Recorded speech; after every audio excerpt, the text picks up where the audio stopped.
Okay, how you going, guys? What's happening? Well, I'll tell you what's happening here today. I'm going to do a review on the Deluxe Harley Davidson 2018.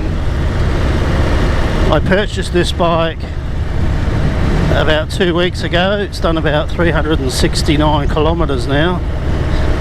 I bought it without test riding it. I'd heard that this new soft tail frame was far superior to the old one, and for that reason alone, having owned a 2008 Fat Boy on a soft tail frame and having owned a FLSTN Nostalgia on a soft tail frame, earlier model Nostalgia, 95 in fact, I thought this could only be an improvement, so I ordered it based on some of the reviews I'd read at the time. So probably one of the first things I noticed when I hopped on this bike was the legroom, compared to say the Fat Boy that had running boards. The legroom is a bit more stretched out. I'm about 5'7.5", a tad under 5'8", but I think if you're around 5'10" or 11, you're not going to feel too cramped on this bike. I love a lot of leg room. You can see there my legs are stretched out, sort of hanging there. I love the floorboards, and that's the first thing I noticed. Second thing I noticed was the seat's quite comfortable, and I'm sure it'll get more comfortable as I wear the seat in and get some extra kilometers on it. So yeah, I noticed that straight away. I did notice that the bars and the risers that sweep back slightly are in a lot more comfortable position than any of the production Fat Boys or Nostalgias I've had before in the past. So I'm quite happy about that. Another thing you'll notice, particularly with the new frame, is you have all the adjustments on the rear shocker, and that is a fantastic idea and works very well.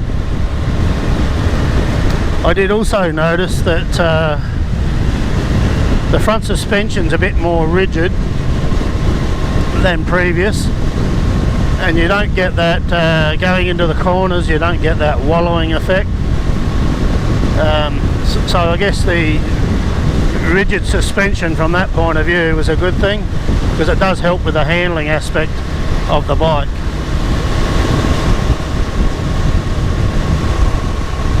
Other things I notice, particularly is the cornering. By now I would have easily have rubbed the floorboards,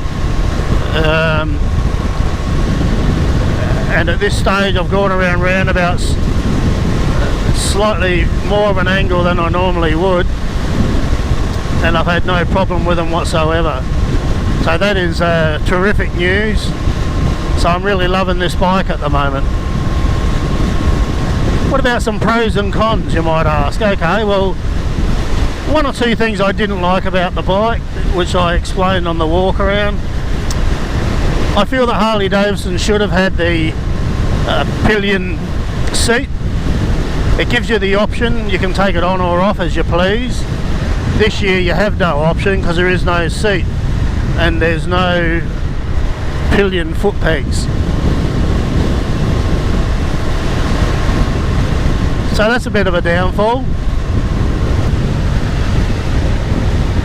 But what else did I not like about the bike so much? Okay, apart from the seat and the footrest, I didn't like the pipes. The quietest pipes I've ever encountered on any new Harley Davidson.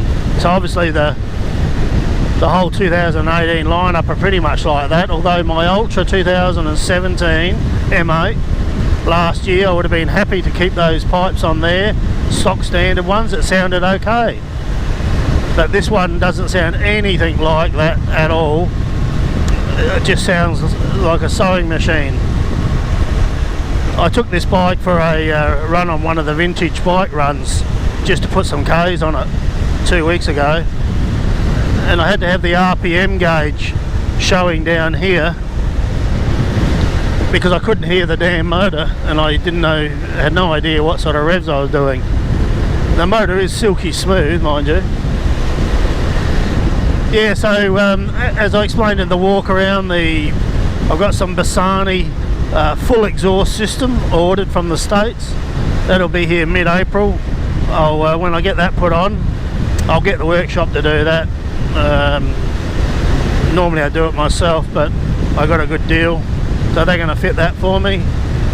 Thank you very much, Adelaide Melrose Park Harley Davidson Bike Works, for that. Yeah, so and the other one last thing that I thought I'd get, which I didn't get any cruise control, and I've been told that they did have cruise control on the Nostalgias on the previous model, but this year, once again, you've got to purchase that separately. I've purchased that, and that's also coming from the States. We only got these models in Australia about 2 weeks ago, I believe. Well, in South Australia, I got the first batch 2 weeks ago. There's 2 came in to my dealership that I deal with, and this is one of them. But anyway, that aside, so I've ordered the cruise control, I've ordered the detachable windscreen, I've ordered complete full-length exhaust, new exhaust system. I may order a backrest to go behind this seat. Still thinking about that. Okay, that's the dislikes. The likes, well, pretty much sort of explained most of it, but I love the Daymaker lights. I love those driving lights on the side. I love all the bling this bike displays. I like the way the motor's exposed with all that chrome work. Nice little, well, not little, but nice round air cleaner. Doesn't cut out too much of the motor, so you can see the motor in all its glory. I like the styling of this bike. It is very nostalgic looking, and I like the white walls. I think they really set it off. It's got LED lights, obviously up the front, LED indicators, LED coffin tail light, and LED number light, or number plate light. So there's not much to dislike about this bike. It rides absolutely beautiful. I'm sitting on 80 k's in a 60. I better slow down now. But there is still a rumble you can feel through the bars. Nothing like the older engines, but it certainly still feels very Harley.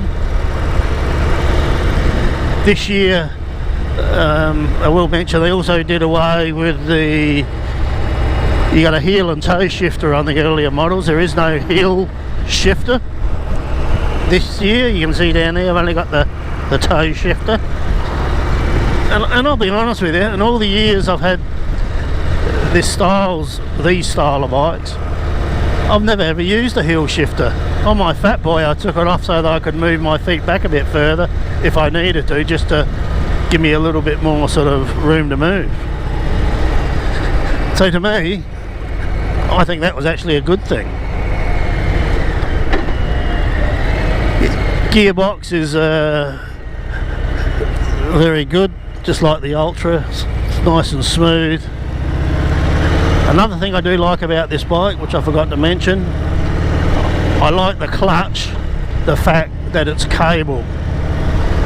It's easy, it's smooth, it's light. It'd be alright no problem for a female rider. On my Ultra, I've got a hydraulic clutch, and I'm sure everybody will agree who have those type of bikes, it takes a little bit of getting used to. For one, it's a little bit harder to pull in and hold in, so you tend to be chasing neutral a little bit more at the lights than you would on a cable clutch, and engages differently, and if you're not used to it, it's very easy to stall out. This one's a breeze. I'm loving it. Love the clutch. Well, look, that's about it, guys. It's just a brief review, and as I said on the walk around, if you ever get a chance to take one for a test ride, please do. You'll be pleasantly surprised at how good these bikes actually are. And if you like the old school styling, as I do, then this is definitely worth considering to purchase this bike. Alright, please like the video. If you liked it, please subscribe. This is Ian South Oz, signing off. I'll catch you soon. Stay safe.